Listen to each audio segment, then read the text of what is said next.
สบายดีคลิปนี้สิมาเว้าถึงออเดอร์นี่เด้อออเดอร์ที่เขาไว้เมื่อคืนนี่เป็นออเดอร์เซลล์ที่เขาซิกลงไปในกลุ่มมันเหตุผลที่เขาก็เข้าจากตัวนี้เด้อคือเวลากราฟมันขึ้นมานี่มันขึ้นมาแล้วเราไปเบิ่งซ้ายมือบัดมันสิมีแนวต้านซ้ายมือก็คือจุดนี้ราคาอยู่ประมาณ 4,600 แล้วครับแล้วเลยแนวต้านนี่ไปมันสิมีแนวรับย่อยอยู่นี่บัดนี้ถึงแนวต้านขึ้นไปครับ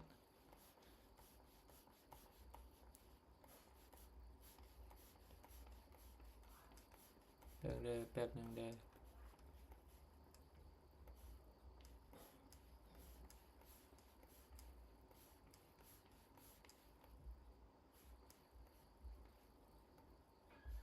ก็คือจุดนี้นี่ตัวเดียวตัดย่อยนี่ตัวนี้มันจะอยู่ประมาณ 4,620 ประมาณนี้ราคานี่แต่มันดันขึ้นไปฮอด